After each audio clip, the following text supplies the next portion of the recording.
Hey, everybody. Welcome to Broadhead HMH Agency's Future of Transportation podcast. I'm John Halpin, and I'm going to continue our series of chats with experts in the transportation industry. Joining me in this episode is Bill Loewenthal. Bill has decades of experience in the general management and product leadership, specializing in market-based business planning and cross-functional execution. He's had leadership roles and launched products at companies like Plantronics, Replay TV, and Mitsubishi, as well as several startups. Bill leads ChargePoint's product management, user experience, and technical docs teams. Bill, that was a mouthful. Thanks for waiting through it. Thanks for joining me today. How you doing? Thanks for having us. Super excited to be here. So my first question, and actually it's funny, I sent you a rundown, but I'm going to ask you something that's not on it. Does ChargePoint feel more like a startup or an established company at this point? Wow, great question. The business is moving so fast. It requires constant scaling, and everyone's electrifying, that the speed of this business very much feels like a startup. We started in 2007, so we're a 15-year-old startup. And what's crazy about the founders of this company is they had the foresight to know the world would be going to electrified transportation and built a company around this before there were electric vehicles on the road. So It's amazing. And so in that sense, the spirit of the people, the vision of the future, the impact that we're making, and the speed of the business with commercial, residential, fleet, all kinds of vehicles and businesses need to electrify, gives you the speed and scale and hyper growth of a startup. Gotcha. Okay. And by the way, some people are watching on video, some are listening on audio. Bill's got a great ChargePoint T-shirt on that I think I need to get. Can you tell everybody what it says? Yeah, so we're really proud of this. This came out this year where every second someone is plugging in on the ChargePoint network.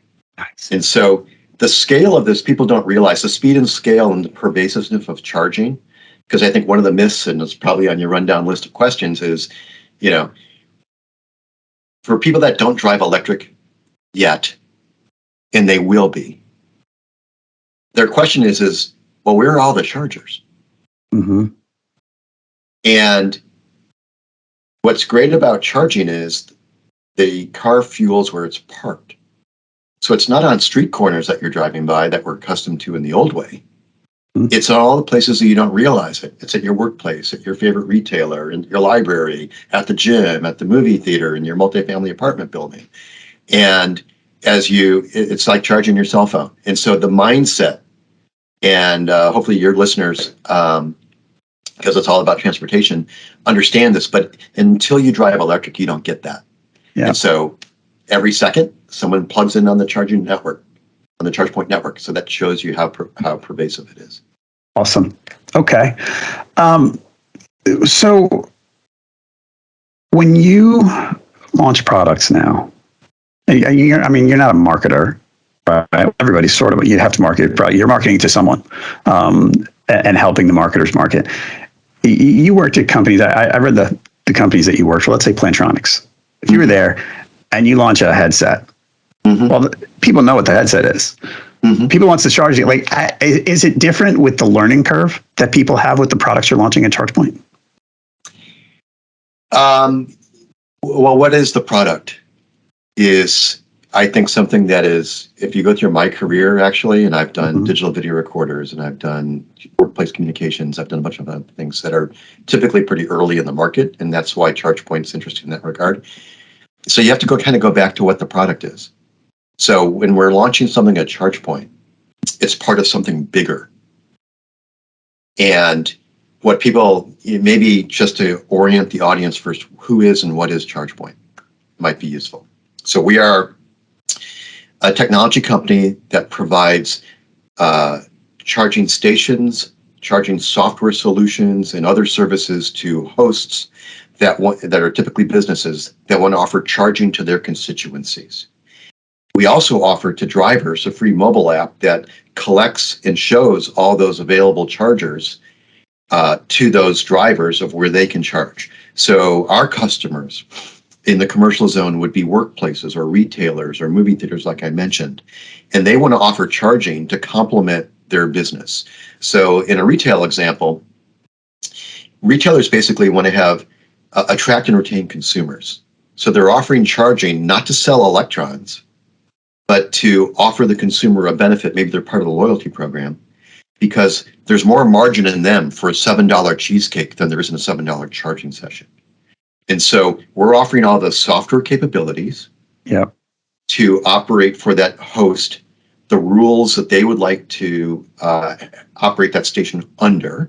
So is it on the map? Is it a free to certain constituencies? What's the price if I want to charge a set of users? Maybe I have my own company vehicles like a fleet, and the billing has to go to that department. There could be power management or other attributes that the charger at a given location need to be administered under. But then what we're doing at a scale is managing this network among multiple hosts and aggregating that for drivers. And that shows up in a lot of ways. We work very closely with auto manufacturers. So Mercedes-Benz has a great in-dash experience called Mercedes Me. That's all powered by ChargePoint. Volvo and Polestar are great partners of ours as well. And there you actually have embedded in the dashboard, the Android operating system runs the car.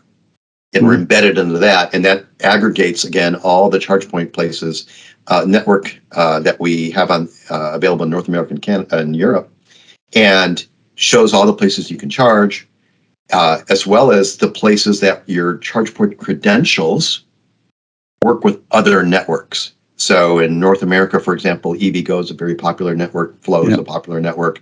You can take your ChargePoint credentials and charge on those stations. So that's what we're doing. So when you ask, what is launching a product like? So we have a great set of solutions, very exciting chargers that what's important about the charging design is ease of use from a consumer standpoint, manageability, uptime, serviceability from a host and driver standpoint. A bunch of technical attributes as the industry advances in terms of more security, faster charging capabilities, more innovative ways to service multiple parking spaces. Those are all the kind of things that you see coming into the products that we're introducing. We just announced, very exciting for Europe and for fleet customers in North America, a new hardware platform called the CP6000. And this is three-phase for Europe, which is a different electrical system that we have in North America here, which is single-phase. But from a technology standpoint, we've platformed and service both markets. From a why is this better for everyone platform, it gives us a scalability. The world's going to need a lot more chargers manufactured and shipped over the next 10 years than it did over the last 10 years.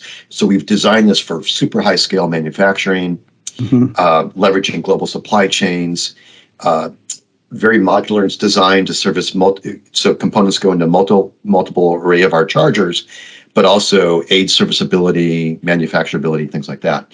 And so when we're launching a solution, it's about the experience value. And so a lot of the story is how does the software and the hardware work together to create a different experience for drivers and to create a better experience as well for hosts. And so a great example, and you mentioned this, we're in an early market where folks may not realize what charging means in their daily life.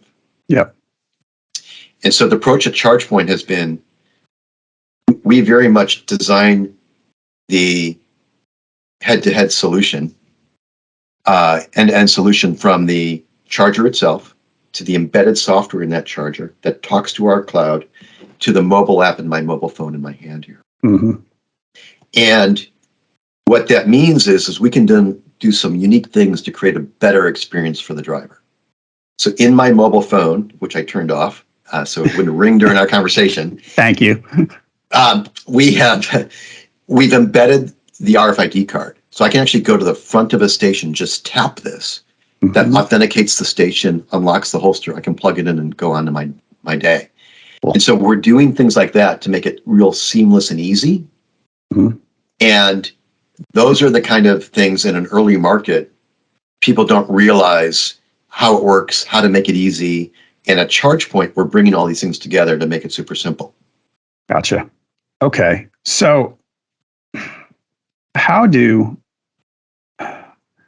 You mentioned a couple of you talked about some commercial businesses, right? Mhm. So ChargePoint and full disclosure, everybody, ChargePoint's a client of our agency, so that's how Bill and I got introduced. And I was so excited to have him on the show. Um, so your three biggest segments are consumers like me buying an EV and charging at my house. The commercial businesses, like you mentioned, it could be a shopping center, it could be an office, it could be a hotel, it could be an apartment building. So many possibilities, and fleets. Correct. So where has adoption can you say among the three, can we say, hey, the adoption's been easiest here and more of a challenge over here? Does it are there huge differences as far as, whether it's resistance from people? I mean, I'm going to get to misconceptions in a little while, but have they all kind of gone on the same track, or is it a tougher slog to move people along in any of them? It's a different catalyst. There's different drivers for the adoption. So we're moving from a kind of an early adopter market to an early majority market. Much of this has been gated by vehicle availability. So the earliest vehicles that we've had have typically been passenger, class vehicles for the last five years or so, right? And so there you see the deployment being driven by where do those vehicles need to charge. And so you'll see a lot of public charging. You'll see a lot of workplace charging. Employers, particularly in large competitive markets, Silicon Valley is where we're based. We have many leading technology companies have deployed charging very early because their employees depend on it. Yeah. And they also want to attract and retain talent, as well as meet sustainability goals. So you're seeing sustainability as a driver.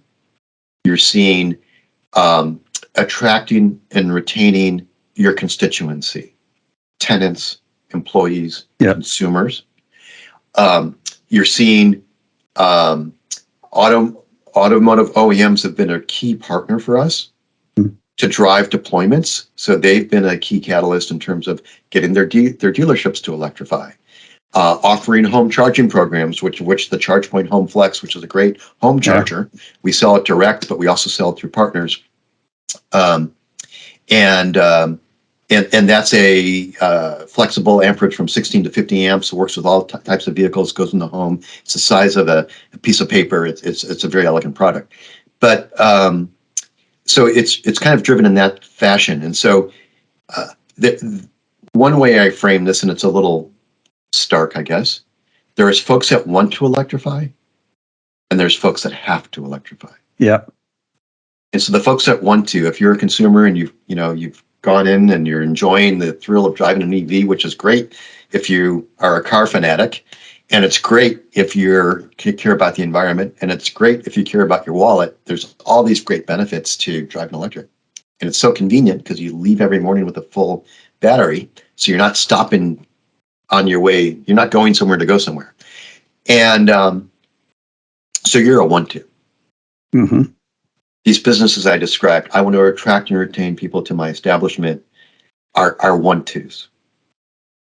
There are some businesses that are having to go through the have-to phase, and they're reconciling with that now. So fleet has been starved for vehicles. We're now seeing a lot of exciting EVs entering the fleet space, and it's really important for them. And what the impetus there is, in some markets, and we operate around the globe, there are legislation where you cannot enter a city zone unless you're zero emissions. So got it.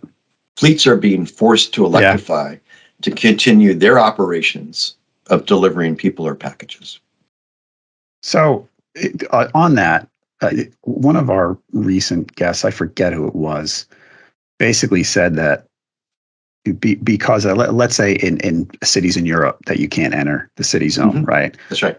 Well, at some point, I know you're talking about fleets, but the OEMs can't make two sets of vehicles, right? So that's basically stuff like that is going to force the adoption. The people aren't going to have a choice. Not going to be say, well, I know people are electrifying, but I want a combustion vehicle instead. And it's like, well, no, you can't.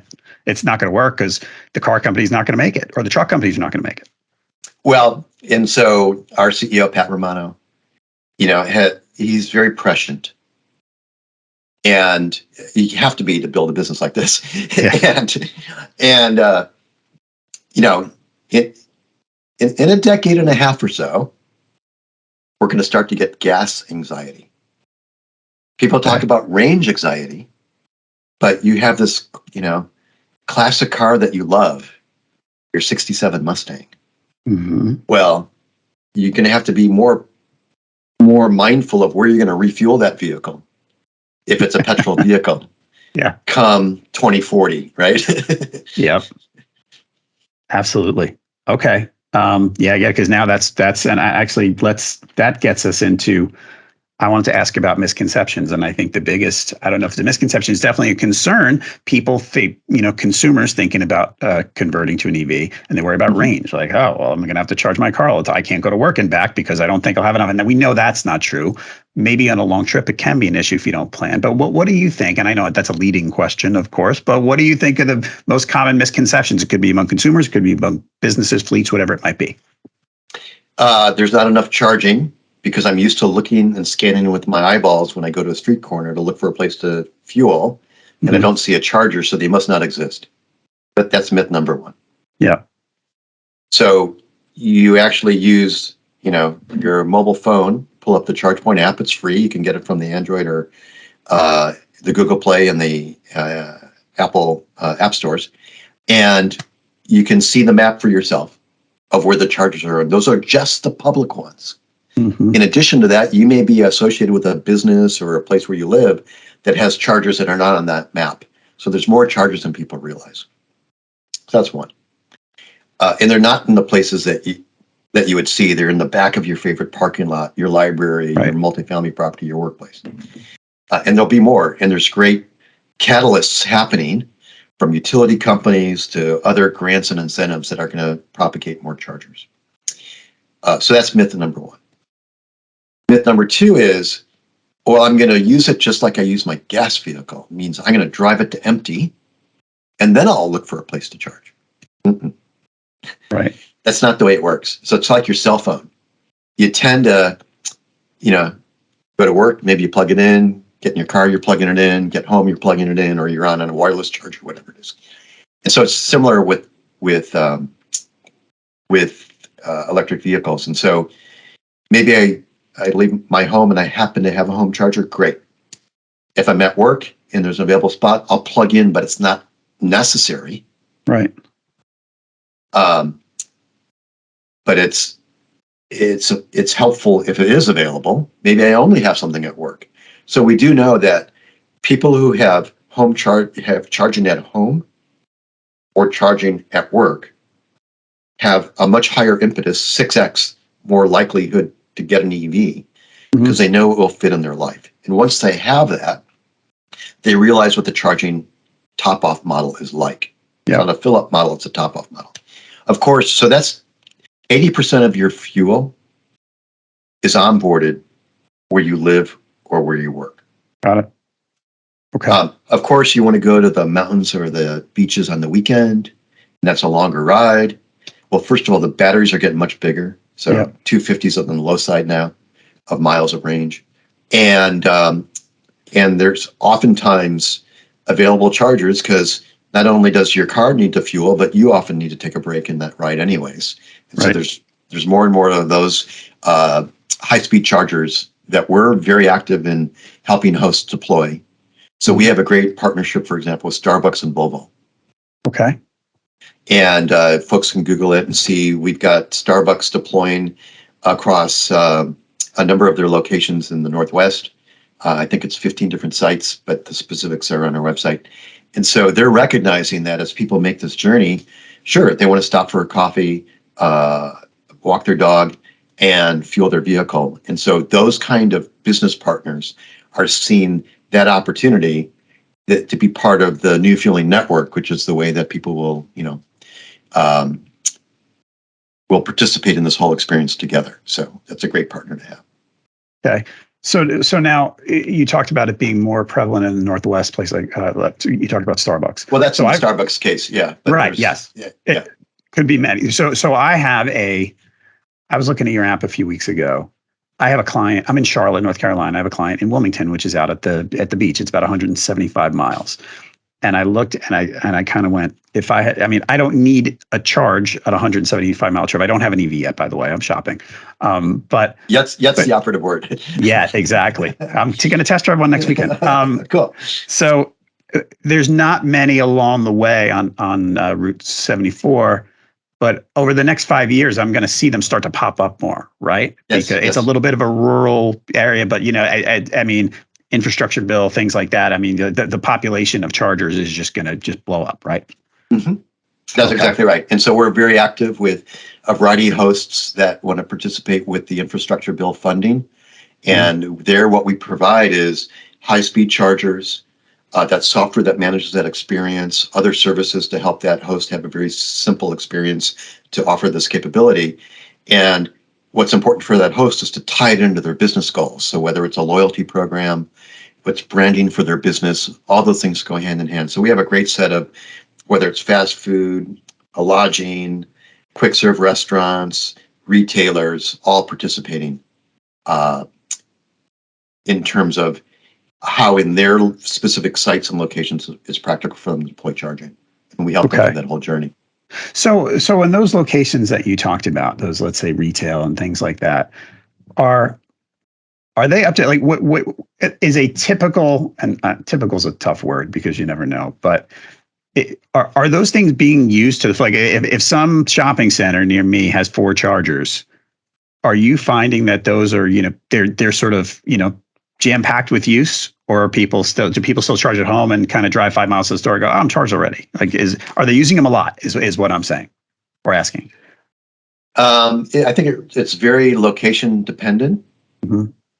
And are you concentrated by a lot of multifamily properties where they may not have on-site charging yet, and so therefore they're leveraging the shopping mall for that purpose? So it's very, there's not a single answer to give you. And I think the other aspect that's important for the listenership to understand is dwell time.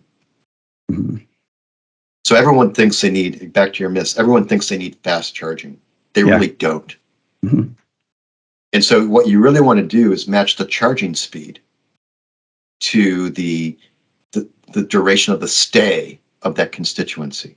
Yep. So if I'm at work for 8 hours, and maybe I'm plugged in for 2 to 4 hours because I do it before lunch or after lunch, then I'm matching the charging speed to that session length. If I'm at a quick serve or I'm at a convenience store for 20 minutes, well, that it's logical to have a different solution for that. Yeah. So we offer a range of technologies, and frankly, the faster you go, the more expensive it is, and it requires much more construction and electrical capacity and other elements. So there is a capacity, how many charging ports should I have? And a speed dimension that sometimes you've seen a hybrid. You could go to a shopping center, they have a few fast chargers and a lot of AC chargers because they ultimately want those consumers to spend more time walking to the mall and putting things in their shopping cart. Right. What's the most, I mean, the stuff that I brought up already, and this might be redundant, and we can move on if it is. Do you, when you're at, a dinner party and people talk about where you work, what do they ask you the most? Great question.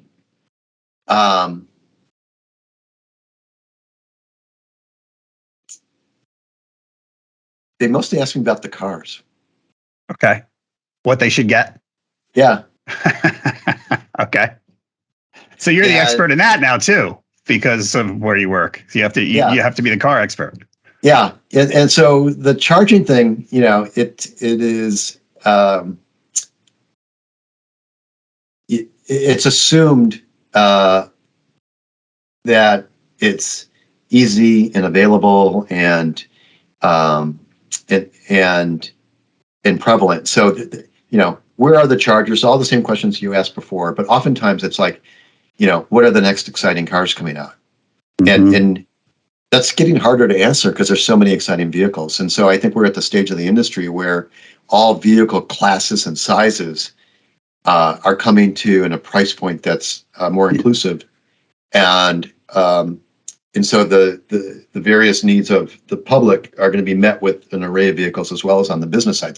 The fleet side is really, really interesting. Yeah. And the other question that I get, and we should just talk about it, was who's your competition? Yep. And it's actually a really hard question to answer. I know. I want to hear what you say, but I'm familiar enough that I know that. So go ahead. So it depends on you define what the product is that we're providing for. So on a network level, you can be a driver and participate in the ChargePoint network, and there are other businesses in the market that we partner with, like Flow and EVgo that I mentioned before, but they're really not competitors. Okay. They're an asset owner, so they own those stations, and their business model is to monetize the electrons. Right. We're a technology company. Our customer is not the driver in that case. Our customer is the business that wants to provide the charging solution, or the fleet operator. And so there's different levels of other brands of hardware or software or other services that we offer that other types of companies, industrial electronic companies or other software companies, are have solutions that are comparable or similar to what ChargePoint offers, but we do it in a different way. And I think that's what's hard for the general public to understand. Is I see that ChargePoint charger there, but the price is different than the other one. Well, that's because the host set the price. Got it. And it's their electricity. Yeah. And it's interesting because for me, if I buy my EV, I get a home charger. When that's right, and it's the Kia EV6. That's what I got my eye on, by the way. Okay, that's hard to get. Yeah. Yeah, exactly. Every time I go with the local dealer, well, we had two last week, but they're gone. So for me, it's mostly about the hardware. Like I want a charger that works, and I can use it properly, and have it charged during overnight and that kind of thing. But for the fleets, and I've seen your fleet software. Okay, good. It is it's amazing because for the fleets, it's so much about the insight into the vehicle performance and things like that. I mean, it's a complete technology play, right? When you deal with the fleet companies. Well, it is true. I'm going to break a myth for you on the home side. Okay. So you think you need, so this is kind of, as people have come to this industry, they think that the solution they need is a piece of hardware. Mm-hmm. But particularly with rising energy costs, how the home's ultimately going to be changing over the next decade with more solar and storage and renewables, it's really a software managed product. It's an IoT device is really what a home charger is. Okay. We integrate with the utility, and they send us signals when there's grid events to actually halt or slow the rate of charging. We integrate with Alexa in your home. We integrate with Siri, so I can say, is my car charging right now? Mm-hmm. And so it's in the fabric of how you live. And so the software behind this is really ChargePoint's core competency. Yeah. Along with designing great hardware that works in a very systematic and unified way. So if you jump over to fleet, you're exactly right. Fleet's a very challenging kind of transition, if you will. Here you have businesses that have operated a certain way for the last 100 years. Mm-hmm. And now they're being asked to route fuel and clean their vehicles in a different way. And their fuel cost is their largest operating cost. Right. The second largest operating cost is maintenance. Okay. So their TCO, their total cost of ownership transition, is very appealing for them. So on the economic evaluation, going electric for them is awesome. But there's fundamental operational challenges for them to change, or operating practices to change. And that is the way they've route fueled and cleaned their vehicles, the way they've scheduled their vehicles has worked a certain way. What we do is at a depot level, as in one kind of use case, is we tie into their scheduling systems. We know their energy costs. We know the state of charge of the vehicle. So that vehicle returns to to the base or to the depot, we can guide it and apply a charging plan that's very appropriate to their cost structure and to their desired exit time in the morning or in afternoon, whenever that vehicle has to leave. So this is a complex algorithm that's managing the schedule of the vehicle, the charging plan, the energy costs. And so that's the transition. And then it has to be married, of course, with great hardware that is reliable, mission critical, because again, if they can't deliver people or packages, they have a real problem. Right. And so we're providing that software layer, that hardware layer, that integration into their core business systems to make that fleet run on time. Gotcha. So we've talked about infrastructure, and I mentioned, things popping up everywhere. Is there someone's going to have to install all this stuff?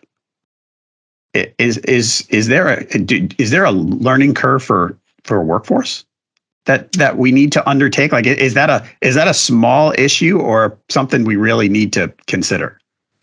Something we really need to consider. And so this is a great opportunity.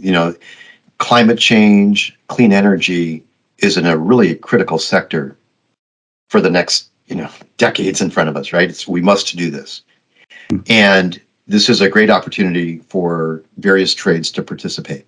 So we, ChargePoint, has long provided training and solutions in ChargePoint University for electrical contractors. Last month, we announced a partnership with NECA, National Electrical Contractors Association, for more programs related to this. So we need a trained workforce, from construction planning to electrical contractors to teams of service companies that can help scale this. So it's a huge opportunity. I think it's a way to, more people need to be thinking about that workforce behind it. We partner with leading installation and contractors in this space. And so it's a fundamental piece, both in North America and Europe, to meet the demand. Okay. So if folks are thinking about being electricians, this is a great time to become electrician. Are there any other, most of the things we've talked about have been, look, and this is all positive and it's great, but what are the other challenges facing, like our journey toward electrification? Are there other challenges out there that I don't know, I don't want to say keep you up at night, but that you think about a lot? The industry moves very quickly. So we've never seen something that is more transformative on everyone in our lifetime. Yeah. This shift of electrification, the climate changes, and how clean energy is going to be deployed around the globe. There's nothing, this is bigger than the transition from print to broadcast. This is bigger than the transition to the internet. Yeah. And the stakes are, nothing's higher. And so I think this is touching all forms of transportation, and we were only talking about things that roll. But there's things that fly and float, and we charge those too. Yeah. And so why is all this important? It's important because we need to remove carbon. We need to have clean air. You look at, City of Long Beach is a great example of who leaned in very early on electrifying the port, electrifying the city municipal fleet, because they were in an environment where a lot of children were growing up with childhood asthma. So they made this shift. It was a very, I think, again, prescient approach from that leadership in government locally. And they're seeing improvement. And so the challenge is executing at the right speed. And with quality and consistency and predictability. That's the challenge. And so we are doing a lot. I mentioned, the design of our products are for that high volume manufacturing. We're investing a lot in deep diagnostics, things like secure boot, which is, for a technical audience, may understand what that is. So the security, the robustness, the modularity, so we can have technicians rapidly repair something, because we all depend on this. And then you can look at ChargePoint's public filings, but we're growing rapidly. And so, what's in front of us is very exciting in terms of the market that we need to serve. And so having all the right business processes, all the right partners to meet that demand that's the kind of stuff that we're spending a lot of time focused on. Gotcha. Okay. I'm going to ask you one more question that I ask everybody. Okay. What other companies, and part of the way I frame this sometimes is if you had to tell me who I should interview next, like what companies in the transportation industry, it doesn't have to be electrical charging, anything like that, are there game changers? Or like it could be a big company, it could be a company that I've never heard of. Are there any, company you look and you go, wow, I really like what they're doing?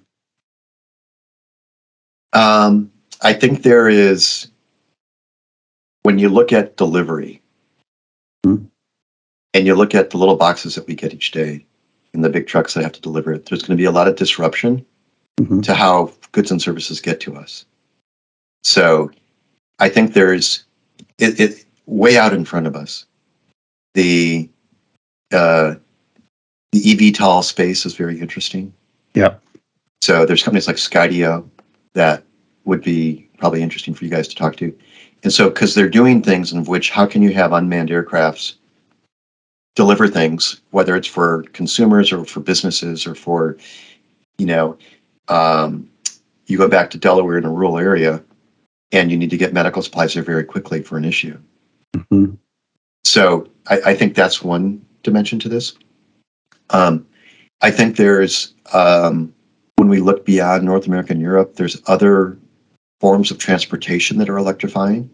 So you go to Asia, in the Middle East, and there you see scooters and other approaches to the market. So there's an interesting company over there called Goguru that has taken a different approach to shared transportation that's electrified, and how do you have a scalable charging solution. So they've taken an entirely different approach. So I think a very clever company. Those would be some examples. Cool. That's really great. Thank you. I appreciate that. Those I'm going to look those up. And the eVTOL, we've talked to some companies in that space. It's fascinating. Like I'm looking, going, wow, you're gonna. It's. I mean, we've talked about passenger transportation that way, but yeah, it's pretty cool. All right, Bill, I'd love to talk to you all day, but I got to let you go. I think I've kept you over time already. Folks, you can learn more about ChargePoint at its website, chargepoint.com. They're on all the usual social media platforms, LinkedIn, Twitter, etc. And get that app that Bill talked about, right? Because, I've used it, and, basically you want to see where you can charge locally at whatever speed you need to charge. The ChargePoint app's going to have it. Bill, thank you so much for your time today. I really appreciate it. Thank you. All right, folks. If you enjoyed the show, please subscribe and leave us a review on Apple Podcasts, Spotify, or wherever else you're watching and listening. We'd really appreciate it. It'll help us get the word out. To learn more about Broadhead HMH, the Transportation Transformation Agency, that's a mouthful, I know, visit hmhagency.com or find us on all the usual social media platforms. For Bill Loewenthal, I'm John Halpin. Thanks for listening. We'll be back soon with a new episode of the Future of Transportation podcast.